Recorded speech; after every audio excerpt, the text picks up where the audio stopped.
The US Social Security program is meant to be kind of the retirement program for folks that don't have access to private retirement accounts. This program was set up in the 1930s after the Great Depression. There's a trust fund, the OASDI, which is the fund that they invest the capital. So every year we all put money in with our Social Security taxes out of our paychecks, goes in there. It gets invested in one thing, US Treasuries, which have averaged about 4.8% return since the beginning of the program per year. Meanwhile, the S&P has been averaging 11%.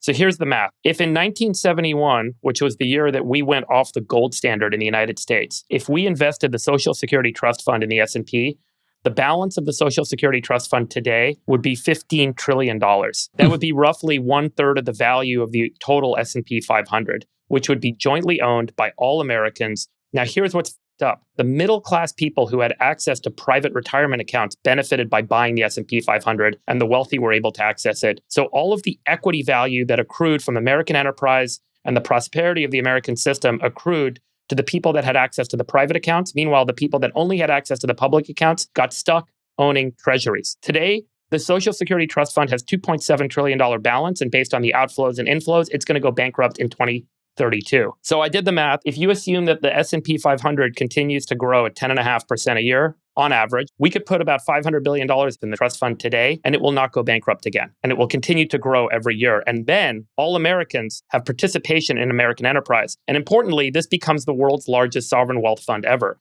You don't need a separate sovereign wealth fund. We already have one. We've totally mismanaged it. And I went back to try and understand why this is the case. Why have we only ever bought treasuries? Early on, the US needed someone to loan money. So they basically forced the citizens to loan the government money in the form of treasuries. But today, the Social Security Trust Fund owns less than 10%, about 8% of the total treasury bonds outstanding. So why are we forcing all the American citizens to participate? We're propping it up for no reason. Through the Social Security system, we've created the deep inequity we see in this country. If instead we had allowed the Social Security system to invest in the S&P 500, to buy American enterprises, to fund American businesses, then every American would be wealthy, and that middle class that uniquely participated by basically arbitraging the market, where they forced the treasury bond yields on the poor, and they got to take access to the equity yields, would have not happened.